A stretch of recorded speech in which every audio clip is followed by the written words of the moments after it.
order to do that, I'm going to tell a quick joke. And some of you may know this joke, but I'm going to tell it anyway.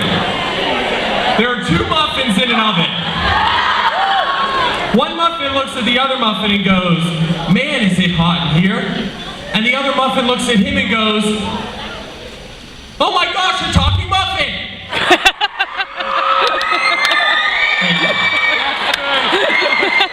Thank you. Next up, please put your hands together and get ready to laugh as we invite Mike Reis to the stage.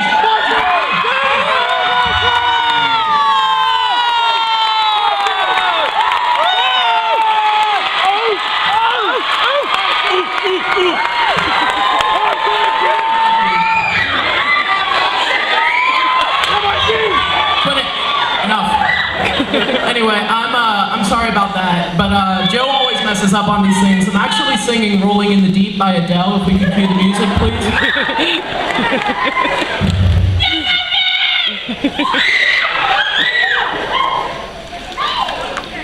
That was a joke! Anyway, thank you all for coming out and for your generous donations, and it's really nice to have, you know, so much support. I've been looking forward to this forever, you know. When I first heard about the talent show, I told all of my friends, you know, all 3 of them. And a lot of people gave me negative responses. They were like, "No, I'm not going to the talent show," but I finally met somebody. It was like, "Yeah, man, I'm gonna be in the talent show. What are you doing?" I'm like, "I don't know, you know, I want to do something relatable. You know, I just want to be able to let people see things the way that I see them, and I really want people to be able to establish a one-on-one connection with the audience, and I just want to make people happy, and I just want to make people laugh, and I don't know what I want to do. I just want people to be happy." Anyway, what are you doing? He's like, "Yo, man, I'ma sing Like It's My Last by Big Sean, you know." I'm like, "So like you wanna be a musician when you grow up or something?" He's like, "Nah, man, I just really like that song, you know, I'm just really good." I'm like, "Bye," you know, and I just walked away, you know, I don't know how to handle that. Anyway, thank you guys so much. The segues are weird. Anyway, a lot of you know the story, and some of you even know me as Magic Mike. That's not the joke. Anyway, and the reason they call me Magic Mike is because freshman and sophomore year, I did magic tricks, and I was good. I mean, like, really good, like even better than Mr. Reynolds' disappearing hair trick good. And the deans, they didn't really think so. You know, I find myself in Mr. Haney's office, and I'm sitting across from his desk, and he goes, "Michael," I'm sorry.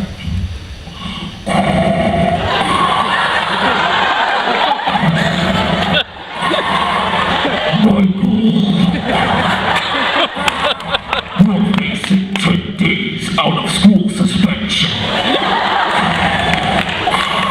What do you have to say for yourself? And you know, I had to come up with something on the fly, you know, and Mr. Haney's one of those people that he can tell whenever, you know, you're not going to tell him the truth, and I knew that I had to think of something quick, and I knew that I had to lie, because I can't get 10 days out of school suspension, my parents will kill me, and so this was all I could think to do. "Mr. Haney, the only reason that I do magic tricks is because I'm so insecure about my weight. And I don't think people will accept me if I don't do them." Alright, so he sends me to Mr. Andronis. And I love Mr. Andronis. I love him. He's a great guy. You know, back then, not so much. And I'm in his office, okay? And he goes, "Michael, I want you to draw a picture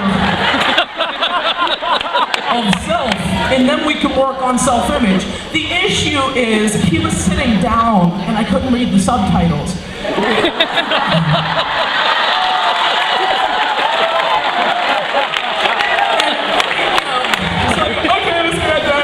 And he walks away, and I knew I knew that I had to do something detailed, you know, and that I really had to, you know, pour my heart into it and really make it good, you know, because I knew he was just trying to help, and I knew that I had to put a lot of detail into it.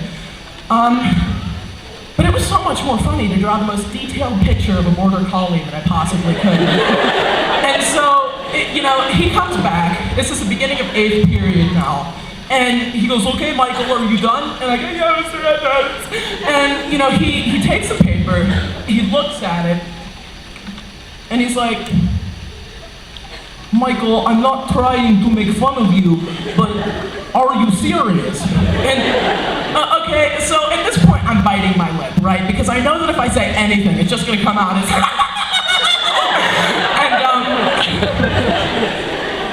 and so, you know, I didn't say anything in response, and he goes, "Michael, are you serious?" I'm still, you know, if I open my mouth,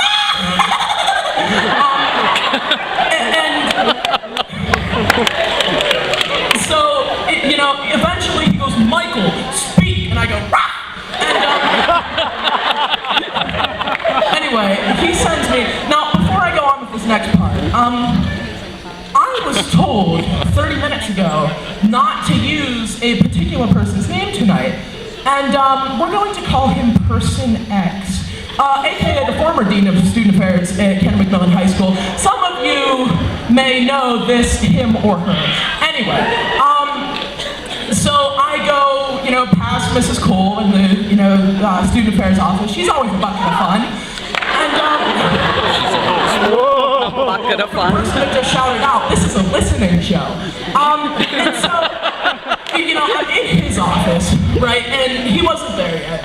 And so I'm sitting down, and eventually he walks in, right, and he has like this really strong gait, and he throws open the door, and he walks in, slams it behind him, you know, sits down at his desk, does whatever they're doing at the computer, you know, and then he stops, and he just looks at me. And Mr. Malinowski, oops, he has this look where it's like he's really trying to understand, you know, what you're thinking, and that he really cares, you know, about you, and that he really wants to be able to feel like he's in your shoes. And I misinterpreted that. I thought he was flirting with me.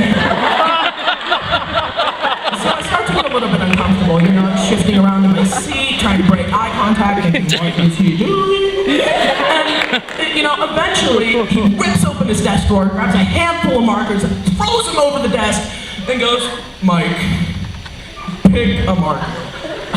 I'm like, "Mr. X, I'm not gonna, you know, you aren't my type." And he goes, "Mike, just pick one of the markers." And so I do. I take off the lid, it's just a normal marker, you know?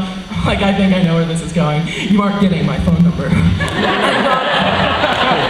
And so he goes, "Mike, open the rest of the markers." And so I do, and one by one, as I do that, they weren't the markers, but they were, you know, flowers in the color of whatever marker that was supposed to be. And, you know, he goes, "You aren't the only person in the school who can do magic tricks. I don't want to see you in my office again, or you will be getting that 10 days out." I'm like, wow. You know, the one thing that I still can't get through my head to this day is that he wasn't flirting with me. Like he was out of my type, you know, he was out of my league or something. Very rude. Anyway, thanks for coming. You know, I can see some of you rude people in the back giving me the sign to wrap it up, and I'm going to. But I want to end, you know, on a more serious note. And we've done a lot of laughing, and I really appreciate it. Appreciate all your support. But the last words that my grandpa said to me before he passed away.